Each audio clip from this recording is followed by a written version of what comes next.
നല്ല വചനം പേരിലൂടെ ഞങ്ങളെ ശ്രദ്ധിക്കുന്ന എല്ലാ ബഹുമാന്യ ശ്രോതാക്കൾക്കും ഒരിക്കൽ കൂടി രക്ഷാ നഷ്ടബാധ പഠന പരമ്പരയുടെ 9ാമത്തെ എപ്പിസോഡിലേക്ക് സ്വാഗതം. വിശുദ്ധ ബൈബിളിൽ പുറപ്പാട് പുസ്തകം മുതൽ മലാഖി വരെയും മത്തായി മുതൽ വെളിപ്പാട് പുസ്തകം വരെയും പ്രഥമദൃഷ്ടിയ വായിക്കുമ്പോൾ രക്ഷ നഷ്ടപ്പെട്ടു പോകാൻ സാധ്യതയുണ്ട് എന്ന് പഠിപ്പിക്കുന്ന വേദഭാഗങ്ങൾ കൂടിയുള്ള ഒരു പരിശോധനയാണ് ഈ എപ്പിസോഡുകളിൽ നമ്മൾ ചെയ്തുകൊണ്ടിരിക്കുന്നത്. അനേക ആളുകൾക്ക് പ്രസ്തുത വചനഭാഗങ്ങളെ വായിച്ചതിൽ ഉണ്ടായ തെറ്റായ ധാരണ തിരുത്തുവാൻ ഈ പഠന പരമ്പര സഹായമാകുന്നു എന്ന് അറിയിച്ചിട്ടുണ്ട്. അവരെ ഓർത്ത് ദൈവത്തെ സ്തുതിക്കുകയാണ്. മുൻവിധി കൂടാതെ ഈ പഠന പരമ്പര ശ്രദ്ധിക്കുന്ന ആർക്കും പുതിയ നിയമം വിഭാവന ചെയ്യുന്ന ആത്മരക്ഷ എന്താണ്, അത് ഏതെല്ലാം സാഹചര്യങ്ങളിലും നഷ്ടപ്പെടുകയില്ല എന്നുള്ളത് നമുക്ക് വ്യക്തമായി മനസ്സിലാക്കാൻ കഴിയും. ഇന്ന് നമ്മൾ പഠിക്കാൻ പോകുന്നത് അവസാനത്തോളം സഹിച്ച് നിൽക്കുന്നവൻ രക്ഷിക്കപ്പെടും എന്ന് മത്തായി 10:22 നമ്മുടെ കർത്താവായ യേശുക്രിസ്തു പറഞ്ഞ ഒരു വാക്യമാണ്. ഈ വാക്യാംശം എന്റെ ബാല്യം മുതൽ പല ആളുകളും തെറ്റായ നിലയിൽ വ്യാഖ്യാനിക്കുകയും രക്ഷയെക്കുറിച്ച് ഉള്ള സന്ദേശങ്ങൾ അറിയിക്കുമ്പോൾ നമ്മളിപ്പോൾ എന്തെല്ലാം കാര്യങ്ങൾ പറഞ്ഞാലും എന്തെല്ലാം വിശ്വസിച്ചാലും എന്തെല്ലാം ചെയ്താലും അവസാനത്തോളം സഹിച്ചു നിൽക്കുന്നവൻ രക്ഷിക്കപ്പെടും എന്ന് ഇങ്ങോട്ട് തിരിച്ചു പറഞ്ഞിട്ടുള്ള അനേക ആളുകളെ എനിക്ക് ഓർമ്മയിലുണ്ട്. അവസാനത്തോളം സഹിച്ചു നിൽക്കുന്നവൻ മാത്രമേ രക്ഷ പ്രാപിക്കുകയുള്ളൂ, അല്ലാത്തവരെ രക്ഷ ഇല്ലാതെ പോകും എന്നുള്ള വിശ്വാസമാണ് പല ആളുകളും മനസ്സിൽ വെച്ചുകൊണ്ടിരിക്കുന്നത്. വിശ്വസിച്ചാൽ ഉടൻ തന്നെ രക്ഷിക്കപ്പെടുകയില്ല എന്നും അന്ത്യം വരെ അവസാന നിമിഷം വരെ കാത്തിരുന്നു എങ്കിൽ മാത്രമേ, സഹിച്ചാൽ മാത്രമേ ഒരുവന്റെ രക്ഷയ്ക്ക് ഒരു പൂർത്തീകരണം ഉണ്ടാവുകയുള്ളൂ എന്നും പല ആളുകളും വാദിക്കുന്നു. ഇതിനുള്ള മറുപടിയാണ് ഇന്നത്തെ എപ്പിസോഡിൽ പറയാൻ ഞാൻ ആഗ്രഹിക്കുന്നത്. ഈ അധ്യായം മുഴുവനും നമ്മൾ വളരെ സൂക്ഷ്മമായി വായിച്ച് പഠിക്കേണ്ട അധ്യായമാണ്. 12 ശിഷ്യന്മാരെ കർത്താവ് രാജ്യത്തിന്റെ സുവിശേഷം അറിയിക്കാൻ പറഞ്ഞയക്കുമ്പോൾ അവരോട് പറഞ്ഞ കൽപ്പനയാണ് അവസാനത്തോളം സഹിച്ച് നിൽക്കുന്നവൻ രക്ഷിക്കപ്പെടും എന്നുള്ളത്. പെന്തിക്കോസിന് ശേഷം പ്രസംഗിക്കപ്പെടുന്ന സുവിശേഷവുമായി ഈ സന്ദേശത്തിന് യാതൊരു ബന്ധവും ഇല്ല. അന്ന് കർത്താവ് വന്ന് രാജ്യത്തിന്റെ സുവിശേഷം പ്രസംഗിച്ച ബന്ധത്തിൽ കർത്താവ് പറഞ്ഞ പ്രസ്താവനയാണ് അവസാനത്തോളം സഹിച്ച് നിൽക്കുന്നവൻ രക്ഷിക്കപ്പെടും എന്നുള്ളത്. വളരെ പരിമിതമായ മിനിറ്റുകളിൽ ഈ വീഡിയോ ഒതുക്കേണ്ടതുകൊണ്ട് സുദീർഘമായ അധ്യായത്തിലെ വാക്യാംശങ്ങൾ വായിച്ചു കേൾപ്പിക്കുവാൻ നിർവാഹമില്ല. ദയവായി എന്റെ മാന്യ സുഹൃത്തുക്കൾ ആ വേദഭാഗങ്ങൾ കൃത്യനിഷ്ഠയോടെ മനസ്സിരുത്തി അത് വായിക്കുവാൻ കർത്താവിൽ ഞാൻ ശുപാർശ ചെയ്യുന്നു.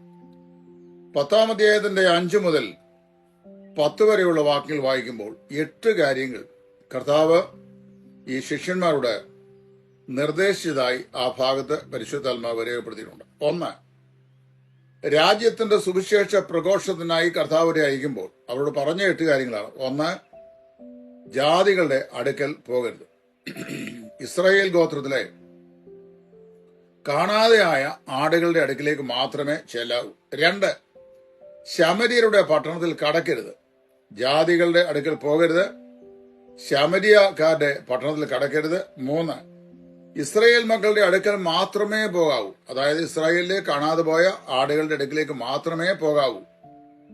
4, അവർ പോകുമ്പോൾ മടിശീലയിൽ ഒന്നും എടുക്കരുത്. എന്ന് പറഞ്ഞാൽ ഒരു കരുതൽ ധനശേഖരണം ഉണ്ടാകുവാൻ പാടില്ല. 5, വഴിക്ക് പൊക്കണവും എടുക്കരുത്. ചെറുസഞ്ചി എടുക്കരുത്. ആഹാര വസ്തുക്കളൊക്കെ സൂക്ഷിക്കുന്ന ചെറിയ സഞ്ചിയും എടുക്കരുത്. 6, 2 ഉടുപ്പ് പാടില്ല. ഒരു വസ്ത്രവുമായിട്ട് വേണം പോകാൻ. 7, കാലിൽ ചെരുപ്പ് പാടില്ല. 8, വടിയും എടുക്കരുത്. ഇങ്ങനെ 8 നിർദ്ദേശങ്ങൾ രാജ്യത്തിന്റെ സുവിശേഷം അറിയിക്കുവാൻ ശിഷ്യന്മാരെ പറഞ്ഞയച്ചപ്പോൾ കർത്താവ് അവരോട് പറയുകയുണ്ടായി. ഈ കാര്യങ്ങൾ, അതായത് ജാതിയുടെ അടുക്കൽ പോകരുത്, ശമര്യരുടെ പട്ടണത്തിൽ കടക്കരുത്, ഇസ്രായേൽ മക്കളോട് മാത്രമേ സുവിശേഷം പ്രസംഗിക്കാവൂ, മടിശീലയിൽ ഒന്നും എടുക്കരുത്, വഴിക്ക് പൊക്കണം പാടില്ല, 2 ഉടുപ്പ് പാടില്ല, ചെരുപ്പ് പാടില്ല, വടിയെടുക്കാൻ പാടില്ല, ഇങ്ങനെയുള്ള ഏതെങ്കിലും കൽപ്പനകൾ അല്ലെങ്കിൽ നിർദ്ദേശങ്ങൾ പെന്തിക്കോസ്ത് നാളിന് ശേഷം പ്രസംഗിക്കപ്പെട്ട സുവിശേഷത്തോട് ബന്ധത്തിൽ സഭയ്ക്കോ സുവിശേഷ പ്രവർത്തകർക്കോ ദൈവം നൽകിയതായി വേദപുസ്തകത്തിൽ എവിടെയും വായിക്കുന്നില്ല. വാസ്തവത്തില് പൗലോസിന്റെ മിഷണറി യാത്രയിൽ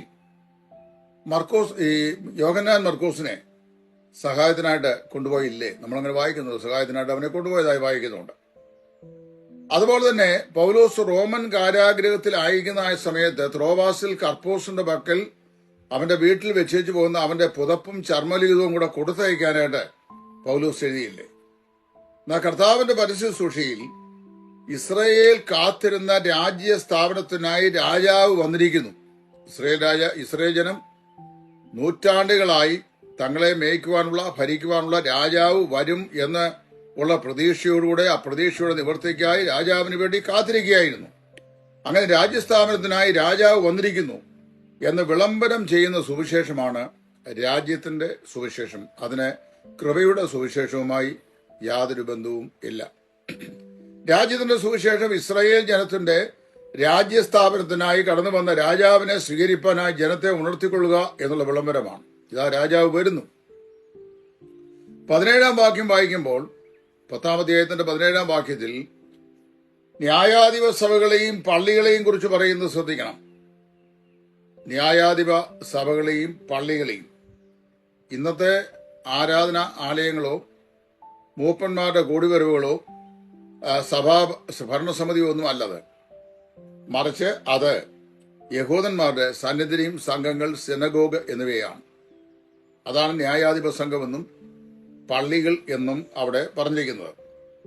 യഹൂദന്റെ ന്യായാധിപ സഭയും അവരുടെ പ്രാർത്ഥനാ ആലയങ്ങളുമാണ്. അതിനെക്കുറിച്ചാണ് അവിടെ പറയുന്നത്, അല്ലാതെ മറ്റ് കാര്യങ്ങളെക്കുറിച്ചല്ല. 23-ാം വാക്യം കൂടെ സൂക്ഷിച്ച് വായിക്കണം. 10-ാം അധ്യായത്തിന്റെ 23-ാമത്തെ വാക്യം കൂടെ വായിക്കണം. ആ വാക്യം വായിക്കുമ്പോൾ മനുഷ്യപുത്രൻ വരുവോളം നിങ്ങൾ ഇസ്രായേൽ പട്ടണങ്ങളെ സഞ്ചരിച്ച് തീരുകയില്ല എന്ന് കർത്താവ് ശിഷ്യന്മാർക്ക് പറഞ്ഞു. നിങ്ങൾക്കറിയാമല്ലോ, പലസ്തീൻ എന്ന് പറയുന്നത് അല്ലെങ്കിൽ ഇസ്രായേൽ രാജ്യം എന്ന് പറയുന്നത് പത്തനംതിട്ട ജില്ല വിഭജിക്കുന്നതിന് മുമ്പുണ്ടായിരുന്ന കൊല്ലം ജില്ലയുടെ വലിപ്പത്തിൽപ്പെട്ട ഒരു സ്ഥലമാണെന്നാണ് പൊതുവെ ഞാൻ വായിച്ച് മനസ്സിലാക്കിയിട്ടുള്ളത്. അത്ര ചെറുതായ കേരളത്തിന് തന്നെ 14 ജില്ലകളാണ്. അതിലെ പഴയ ഒരു ജില്ല വിഭജിക്കപ്പെടാത്ത, പത്തനംതിട്ട വേർതിരിക്കപ്പെടാത്ത കൊല്ലം ജില്ലയുടെ മാത്രം വലിപ്പമുള്ള, കിഴക്കും പടിഞ്ഞാറും വടക്കും തെക്കുമായി അധികം ദൂരമില്ലാത്ത ഒരു ചെറിയ രാജ്യം. ആ രാജ്യത്തിന്റെ പട്ടണങ്ങളെ കർത്താവ് വരുവോളം അവ സന്ദർശിച്ച് തീരുകയില്ല എന്ന് കർത്താവ് ശിഷ്യന്മാർ പറഞ്ഞു. അത് ഞാൻ സത്യമായിട്ട് നിങ്ങളോട് പറയുന്നു എന്നാ കർത്താവ് പറഞ്ഞു. സത്യമായിട്ട് ഞാൻ നിങ്ങളോട് പറയുന്നു. അന്ന് വിളംബരം ചെയ്ത രാജ്യ സ്ഥാപനം യഹൂദന്മാര് അവരുടെ മെസ്സിയെ നിഷേധിച്ചതിനെ മാറ്റിവെച്ചു. കർത്താവ് വിളംബരം ചെയ്തത് തന്റെ രാജ്യം സ്ഥാപിക്കാൻ പോകുന്നു എന്നുള്ളതാണ്. ഇസ്രായേലിന്റെ ചിരകാല പ്രതീക്ഷിത രാജ്യം കർത്താവായ യേശു സ്ഥാപിക്കാൻ പോകുന്നു. മെസ്സിഹ വന്നിരിക്കുന്നു, രാജാവ് വന്നിരിക്കുന്നു, രാജാവിനെ എതിരേൽപ്പാൻ ഒരുങ്ങിക്കൊള്ളുക എന്നുള്ളതായിരുന്നു ആഹ്വാനം. എന്നാൽ അവരെ രാജാവിനെ തിരസ്കരിച്ചു കളഞ്ഞു, അവനെ അംഗീകരിച്ചില്ല. ലോകത്തിലെ ഒരു രാജ്യത്തിനും അതിന്റെ അധിപനായിരിക്കുന്ന രാജാവിനെ കൈക്കൊള്ളാൻ മനസ്സില്ലെങ്കിൽ ആ രാജ്യം സ്ഥാപിക്കപ്പെടുകയില്ല, അത് ഛിദ്രമായി പോകും. അപ്പോൾ അവിടെ വായിക്കുന്നത് രാജാവിനെ അവർ തിരസ്കരിച്ചു. ഞങ്ങൾക്ക് വേണ്ട, ഞങ്ങൾക്ക് കൈസർ അല്ലാതെ ഒരു രാജാവില്ല, നസ്രയനായ യേശുവിനെ ഞങ്ങൾക്ക് വേണ്ട, ബറവാസിനെ ഞങ്ങൾക്ക് മതി എന്ന് പറഞ്ഞ് അവരെ രാജാവിനെ തിരസ്കരിക്കുകയും അവനെ ഉപേക്ഷിക്കുകയും ചെയ്തപ്പോൾ കർത്താവ് രാജ്യസ്ഥാപനം മാറ്റിവെച്ചു. അതാണ് മത്തായിയുടെ സുവിശേഷം നമ്മൾ വായിക്കുന്നത്.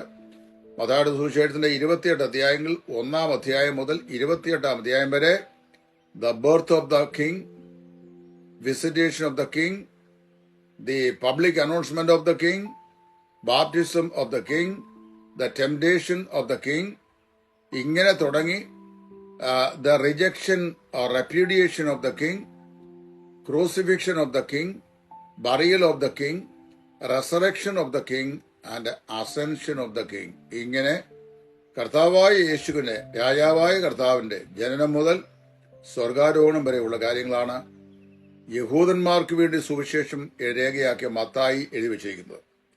അതുകൊണ്ട് ആ രാജ്യസ്ഥാപനം മാറ്റിവെച്ചു. അവൻ സ്വന്തത്തിലേക്ക് വന്നു, സ്വന്തമായവർ അവനെ കൈക്കൊണ്ടില്ല. അതുകൊണ്ട് കർത്താവ് എന്ത് ചെയ്തു? യഹൂദനുള്ള ദൈവത്തിന്റെ താൽക്കാലികമായ ഇടപെടലിൽ അവിടെ കൊണ്ട് നിർത്തുകയും ഇത് ജാതികളിലേക്ക് തരികയും അവനെ കൈക്കൊണ്ട് അവന്റെ നാമത്തിൽ വിശ്വസിക്കുന്ന ഏവർക്കും ദൈവമക്കളായി തരുവാൻ അവൻ അധികാരം കൊടുക്കുകയും ചെയ്തു. അങ്ങനെ എന്ത് ചെയ്തു? കർത്താവ് തന്റെ രാജ്യസ്ഥാപനം മാറ്റിവെച്ചു. രാജ്യസ്ഥാപനം മാറ്റിവെച്ചപ്പോൾ ജാതികളുടെ രക്ഷ പെന്തക്കോസ്ത് നാൾ മുതൽ ആരംഭിച്ചു. അപ്പോൾ പെന്തക്കോസ്ത് നാൾ വരെ വിളംബരം ചെയ്ത രാജ്യത്തിന്റെ സുവിശേഷം അവിടം കൊണ്ട് പര്യവസാനിച്ചു. പെന്തക്കോസ്ത് നാൾ മുതൽ യേശുക്രിസ്തുവിന്റെ സുവിശേഷം അറിയിക്കാൻ തുടങ്ങി. ആ സുവിശേഷം മുഖാന്തരമായി വീണ്ടും ജനിക്കപ്പെടുന്ന ആളുകളെ ചേർത്ത കർത്താവ് തന്റെ സഭയെ ഒരുക്കിക്കൊണ്ടിരിക്കുന്നു. സഭയെ ഒരുക്കുന്ന ഈ കാലയളവിൽ യഹൂദന്മാരിൽ ആരോടും കർത്താവ് രാജ്യം സ്ഥാപനം സംബന്ധിച്ച് ഒരു കാര്യവും പറഞ്ഞിട്ടില്ല. ഇത് മനസ്സിലാക്കണമെങ്കിൽ എന്ത് ചെയ്യണം? 1-ാം നൂറ്റാണ്ടിന്റെ ആരംഭത്തിൽ ചെയ്ത സഭ എടുക്കപ്പെട്ട ശേഷം വീണ്ടും പ്രഖ്യാപിക്കുക. അതായത് കർത്താവിന്റെ സഭ അതിന്റെ പൂർത്തീകരണത്തെ പ്രാപിച്ച് സഭ ഭൂമിയിൽ നിന്ന് എടുക്കപ്പെട്ട ശേഷം 1-ാം നൂറ്റാണ്ടിൽ കർത്താവ് തന്റെ ശിഷ്യന്മാരെ അയച്ച് യഹൂദന്മാരോടും അവരുടെ പട്ടണങ്ങളോടും സംസാരിച്ച രാജ്യത്തിന്റെ സുവിശേഷം വീണ്ടും പ്രസംഗിക്കപ്പെടും. വെളിപ്പാട് പുസ്തകത്തിലേക്ക് വരുമ്പോൾ രാജ്യത്തിന്റെ സുവിശേഷം വീണ്ടും വിളംബരം ചെയ്യപ്പെടുകയും രാജ്യത്തിന്റെ പ്രജകളായി അനേക ആളുകൾ ഈ രാജാവിനെ സ്വീകരിപ്പാൻ ഒരുക്കപ്പെടുകയും ചെയ്യുന്ന സുന്ദരമായ നിമിഷങ്ങൾ വെളിപ്പാട് പുസ്തകത്തിൽ രേഖപ്പെടുത്തിയിട്ടുണ്ട്. ഞാൻ പിന്നീട് അത് വെളിപ്പാട് പുസ്തകം സംബന്ധിച്ച് ഉള്ള ക്ലാസ് എടുക്കുമ്പോൾ അത് പറഞ്ഞുള്ള റോമാലേഖനം 11-ാം അധ്യായത്തിന്റെ 17 മുതൽ 24 വരെയുള്ള വാക്യങ്ങൾ വായിക്കുമ്പോൾ അതിന്റെ വിശദീകരണം പഠിക്കുമ്പോൾ അവിടെ പറയുന്ന ഈ ജാതികളുടെ പൂർണ്ണസംഖ്യ തികയുവോളം ഇസ്രായേലിന് അംശമായി കാഠിന്യം ഭവിച്ചിരിക്കുന്നു എന്നാണ്. അപ്പൊ ഇത് ജാതികളുടെ കാലഘട്ടമാണ്, കൃപാകാലഘട്ടമാണ്, സഭാകാലഘട്ടമാണ്. ഈ കാലഘട്ടത്തിൽ ജാതികളിൽ നിന്ന് ഒരുപറ്റം ആളുകളെയാണ് കർത്താവ് തിരഞ്ഞെടുത്തുകൊണ്ടിരിക്കുന്നത്. സുവിശേഷമാണ് അവിടെ വേർതിരിച്ചുകൊണ്ടിരിക്കുന്നത്. യഹൂദന്റെ രാജ്യസ്ഥാപനം ഇപ്പോൾ നടക്കുകയില്ല. എന്നാൽ അവസാനത്തോളം സഹിച്ചു നിൽക്കുന്നവൻ രക്ഷിക്കപ്പെടുമെന്ന് പറയുന്നത് ഏത് കാര്യത്തിലാണ്? ഈ റോമാലേഖനം 11-ന്റെ 17 മുതൽ 24 വരെയുള്ള വാക്കുകൾ പറയുമ്പോൾ ജാതികളുടെ പൂർണ്ണസംഖ്യ തികയുവോളം കാത്തിരിക്കുന്നവർ എന്ന് പറഞ്ഞു കഴിഞ്ഞാൽ ഇനി ഇപ്പോൾ ഈ കാലത്തിന്റെ വ്യവസ്ഥയ്ക്കായി ദൈവം ഒരുക്കിയ ദൈവസഭയുടെ ക്രമീകരണം സംബന്ധിച്ചുള്ള ദൈവിക പദ്ധതി അതിന്റെ പരിസമാപ്തിയെ പ്രാപിക്കുന്നത് വരെ രാജ്യസ്ഥാപനം സംബന്ധിച്ച് കർത്താവ് കമ്മായ എന്ന ലക്ഷ്യം മിണ്ടുകയില്ല. അതുവരെയും കാത്തിരിക്കുന്നവർ അവർ രക്ഷിക്കപ്പെടും. പറഞ്ഞാൽ അന്നവർക്ക് ജാതീയമായ രക്ഷ ഉണ്ടാകും. ന്യായപ്രമാണ കാലത്തെ നീതീകരണവും രക്ഷയും പ്രവൃത്തിയിൽ കൂടിയാണ്. എങ്കിലും കൃപാകാലഘട്ടത്തെ നീതീകരണവും അതുപോലെ രക്ഷയും കൃപയാൽ ഉള്ളതാണ്. ആകയാൽ ഇതിനെ യഹൂദ ബന്ധത്തിലല്ലാതെ സഭയുടെ ബന്ധത്തിൽ നമ്മൾ എടുക്കുകയോ വ്യാഖ്യാനിക്കുകയോ ചെയ്യേണ്ടതായി വരുന്നില്ല. എന്നാൽ ഈ ഭാഗത്തും ഒരു ഗുണപാഠം ഉൾക്കൊള്ളാനായിട്ട് സാധിക്കും. എന്താണ് ആ ഗുണപാഠം കൊണ്ട് എന്ന് പറഞ്ഞിട്ട് ഞാൻ നിർത്തിക്കൊള്ളാം. നാമും ജീവിത അന്ത്യം വരെ പരീക്ഷകൾ സഹിച്ചു നിൽക്കുവാൻ പ്രബോധനമുണ്ട്. പരീക്ഷ സഹിക്കുന്ന മനുഷ്യൻ ഭാഗ്യവാൻ, അവർക്ക് രക്ഷ ലഭിക്കുമെന്നല്ല പറയുന്നത്. അവർ കൊള്ളാകുന്നവരായി തെളിഞ്ഞിട്ട് ദൈവം തന്നെ സ്നേഹിക്കുന്നവർക്ക് വാഗ്ദത്തം ചെയ്തിട്ടുള്ള ജീവകിരീടം പ്രാപിക്കും. യാക്കോബ് 1:12, വെളിപ്പാട് 2:10. അത് ആത്മരക്ഷയല്ല, ജീവിത രക്ഷയാണ്. അതുകൊണ്ട് ഈ വാക്യം അവസാനത്തോളം സഹിച്ചു നിൽക്കുന്നവൻ രക്ഷിക്കപ്പെടുന്നു പറയുന്നത് കൃപാകാലഘട്ടത്തിലെ രക്ഷയെക്കുറിച്ചല്ല എന്നുള്ള കാര്യം ഓർപ്പിച്ചുകൊണ്ട് ഈ വാക്കുകൾ ഞാനിവിടെ നിർത്തുന്നു.